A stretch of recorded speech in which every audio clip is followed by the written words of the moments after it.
বাংলাদেশের সংস্কৃতিকে কেবল নষ্ট করছে না রোহিঙ্গারা, আমাদের জায়গা দখল করে রেখেছে। এবং হাসিনা গভর্নমেন্ট যে অন্যায়টা করেছে সেটা হলো যে এদেরকে একটা স্থায়ী জায়গায় নিয়ে বসবাসের ব্যবস্থা করেছে। এটা কেন করেছে? কেন অন্যায় হলো কেন? এটা অন্যায় এই জন্যই যে এমনিতেই আপনার আমাদের ওই কক্সবাজার এলাকা যেখানে হয়েছে, ওদের থাকার ব্যবস্থা হয়েছিল, সেখানকার পরিবেশ যখন নষ্ট করেছে তখন আপনার ওইখানে হবে না, যেখানে এদেরকে ছড়িয়ে দেওয়া হলো দেশের ভিতরে, দেশের গণ্ডির ভিতরে এটা ঢুকিয়ে দেওয়া হলো। ওরা তো আপনার একটা সারাউন্ডিং এরিয়ার ভিতর ছিল, আছে, এখনও আছে। তাদের কিছু অংশকে নিয়ে পুনর্বাসিত করা হলো দেশের মাটিতে, শেকড় পোতার জন্য তার যথেষ্ট নয় কি? এইটা একটা বড় বিষয়।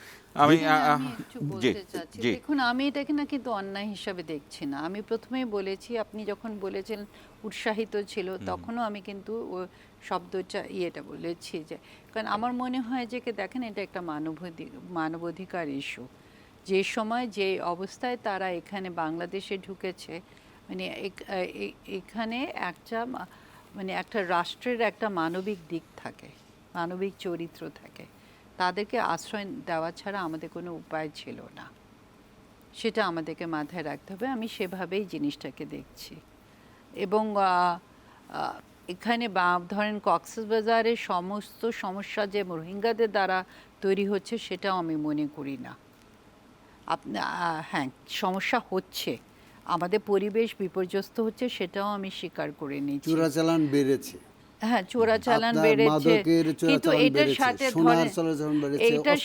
দেখেন, এটার সাথে এবং এর সঙ্গে রোহিঙ্গারা জড়িত, বিশেষ করে ইয়াবা তো আছে, হ্যাঁ, আমরা জড়িত, কিন্তু এটার সাথে থেকে শুরু করে সবগুলোর মধ্যেই রোহিঙ্গারা জড়িত। এই চোরাচালান আগেও ছিল, তুলনামূলকভাবে অনেক কম। যে জায়গায় মাহবুব হাসান বলছিলেন রোহিঙ্গার এই সমস্যার মানবাধিকারের বিষয়টি নিঃসন্দেহে এটি নিয়ে কারো কোনো দ্বিমত নেই, কিন্তু ঠিক যেই মুহূর্তে যেই সরকারটি তাদের এত মানবাধিকার দিল, সেই সরকার কি দেশের ক্ষেত্রে মানবাধিকার অতটা উন্নত ছিল? দেখেন, সেটা একটা ভিন্ন ব্যাপার। হ্যাঁ, ভিন্ন। সেই আলোচনা তো আমরা করছি না, তাই না? আমরা আলোচনা করছি রোহিঙ্গাদেরকে নিয়ে, তাই না?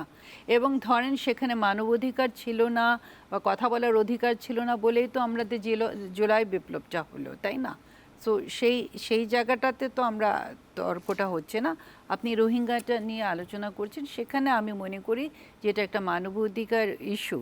এবং এখানে ধরেন তারা, আমি জানি না আপনি রোহিঙ্গা ক্যাম্পে গেছেন কিনা, আপনি গেছেন কিনা, মানে ওদের যে, হ্যাঁ, একাধিকবার আমিও গেছি। সো সেটা খুব একটা যে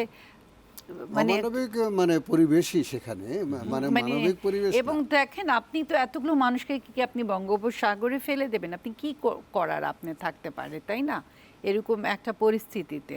এবং আমাদেরকে এটাও মাথায় রাখতে হবে যে দেখেন, পৃথিবীতে যে আমরা প্রথম রাষ্ট্র না, যা এরকম সাধারণত দেখা যায় নেবারিং কান্ট্রিজরাই কিন্তু তারা ফার্স্ট রেসপন্ডেন্ট হয়।